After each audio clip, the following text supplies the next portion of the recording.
ہمیں کبھی امتحان دینا پڑ جائے نا اور کسی کتاب سے کوئی سوال پوچھا جائے تو اگر ہمیں کتاب ازبر ہو تو بندہ امتحان میں نہیں ڈرتا، اسے خوف نہیں آتا، وہ وظیفے پوچھنے نہیں جاتا جی میں نے کوئی وظیفہ دسو، میں نے یہ پڑھنا ہے، میں وہ پڑھنا ہے۔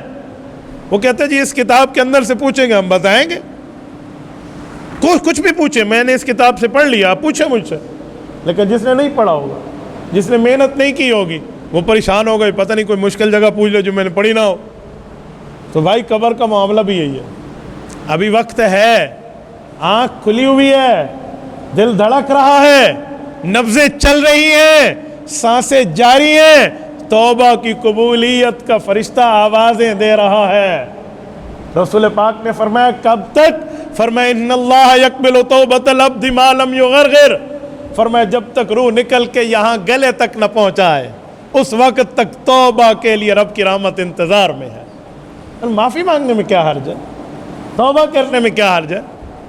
کسی نے دل دکھایا تو اسے معاف کر دو، دو فائدے ہوں گے، آخرت میں رب اجر بھی دے گا، ڈاکٹر کہتے ہیں دنیا میں تمہاری صحت بھی ٹھیک رہے گی۔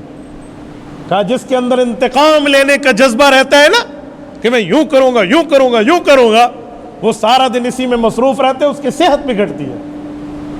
تو میرے دوستو، آج دنیا ہے، آج وقت ہے، آج زندگی ہے، کوئی نہیں پتہ موت کب آئے گی، کوئی نہیں پتہ آخرت کب ہوگی، کوئی نہیں پتہ دنیا کب چھوڑ کے جائیں گے۔ اللہ کو بندہ راضی کر لے۔ رب کو راضی کرنا بڑا آسان ہے، نہ اس کے لیے کوئی لمبی نمازیں پڑھنی پڑتی ہیں اور نہ اس کے لیے کوئی لمبی تلاوتیں ہوتی ہیں۔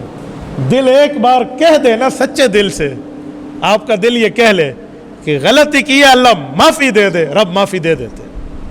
یہ یاد رکھو، یہ نہ سمجھا کرو کہ میرے گناہ تو بہت زیادہ ہیں، معافی کیسے ملے گی؟ بھائی اللہ کی رحمت تمہارے گناہوں سے بہت بڑھ کے ہے۔ اللہ فرماتے ہیں ان رحمتی وسعت کل شیء، فرمایا میری رحمت سب چیز سے بڑھ کے ہے۔ تو اللہ کی رحمت پہ کیا امید، کیا نا امیدیاں ہیں یار اللہ کی۔ میں ایک بات سمجھتا ہوں، جو قرآن اور حدیث پڑھا ہے نا میں اس تجربے کی بنیاد پہ کہہ رہا ہوں، روٹھی ماں کو منانا مشکل ہے، روٹھے خدا کو منانا اس سے زیادہ آسان ہے۔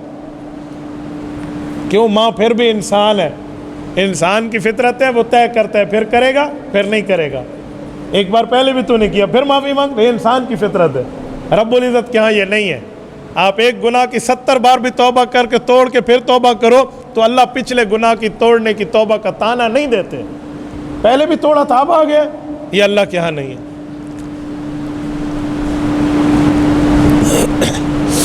بلکہ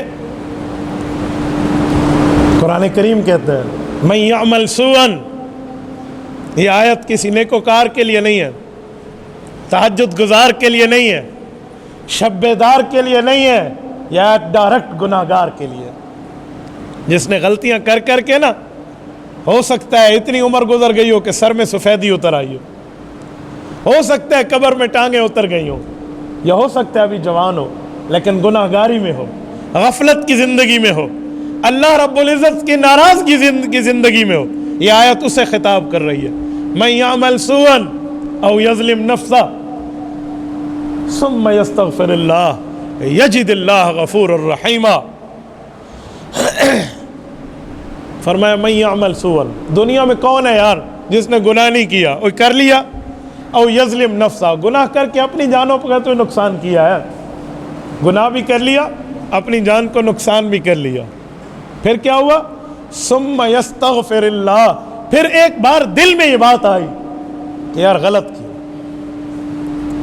اللہ معافی دے دے، حقوق العباد غصب کیے تو تلافی کر لی، جس سے مال کھینچا دے دیا، دل دکھایا معافی مانگ لی، اور پھر اللہ سے کہا میرے مولا معافی دے دے۔ ثم یستغفر اللہ، اس میں نہ دعا کے لیے ہاتھ اٹھانے کا لفظ ہے، نہ رونے کی بات ہے، نہ 2 رکعت نماز نفل صلاۃ التوبہ کی بات ہے، کچھ بھی نہیں ہے، یہ گناہگار کا اپنے پروردگار سے ایک تعلق بتایا جا رہا ہے۔ کہا میرے مولا معافی دے دے، غلطی کر لی، لفظ دیکھیں قرآن کریم کے، کاش آپ عربی سمجھتے، میں کوشش کروں گا اسے اردو کے پیرائے میں اتار کے سمجھا پاؤں۔ یجد اللہ غفور الرحیم، لفظی ترجمہ ہے کہ وہ اللہ کو معاف کرنے والا اور رحمت کرنے والا پائے گا۔ کیا مطلب؟ یجد اللہ، یہ وجد یجد، یہ وہاں لفظ بولا جاتا ہے جو کسی کے انتظار میں ہو، کہ ہم وہاں گئے، اسے میں نے اپنے انتظار میں پایا۔ یہ رب کی رحمت کی اس صفت کی بات ہے کہ جو گناہگار پر گناہ کرنے کے باوجود، خطا کار پر خطا کے باوجود اس کی توبہ کے انتظار میں ہے، یہ ہے یجد۔ فرمایا یجد اللہ، وہ اللہ کو پائے گا، غفور الرحیمہ، غفور پر بات پوری ہو گئی تھی، رحیمہ کیوں فرمایا؟ غفور کا مطلب ہوتا ہے گناہ کو معاف کرنا، رحیم کا مطلب ہوتا ہے معاف کر کے اگلی زندگی پر تانا بھی نہ دینا اور رحمت رکھنا۔ دو باتیں فرمائی، صرف غفور پہ بات نہیں، حالانکہ پوری ہو گئی تھی۔ یجد اللہ غفورا، فرمایا پچھلے گناہ کی معافی ملے گی، رحیمہ اگلی زندگی پر تمہارے اوپر رحمت کی بارش رب برسائے گا۔ آپ کعبۃ اللہ شریف جائیں، اللہ تعالیٰ آپ کو لے جائے، اللہ آپ کی برکت سے ہمیں ملے جائے۔ ہر نماز میں دعائیں مانگے کرو، آج کل دجالی فتنوں کی وجہ سے راستے بڑے مشکل کیے گئے ہیں، بڑے مشکل۔ شاید اب کوئی وہ بندہ کعبۃ اللہ کو دیکھ نہ سکے جس کے پاس ٹچ موبائل نہ ہو، یہ جو ترتیبیں بن رہی ہیں نا، اور پھر اس میں انٹرنیٹ نہ ہو، پھر اس میں اس کا اجازت نامہ نہ ہو، وہ اندر جا کر دیکھے، یہ جو حالات بن رہے ہیں، بس اللہ پاک یہ راستے مسلمانوں کے لیے آسان فرما دے۔ کعبۃ اللہ شریف جائے نا تو خانہ کعبہ کے غلاف پر یہی آیت تحریر ہے، یہی آیت، من یعمل سوءا او یظلم نفسہ ثم یستغفر اللہ یجد اللہ غفور الرحیمہ، کہ جس نے غلطی کر لی، گناہ کر لیا، خطا کر لی، نافرمانی کر لی، اور پھر اس کے دل میں آیا یار غلط کیا، کعبہ اللہ کا اعلان کر رہا ہے اللہ اسے مغفرت بھی دے گا، آئندہ زندگی پر رحمت بھی کرے۔ تبارك الذي نزل الفرقان على عبده ليكون للعالمين نذيرا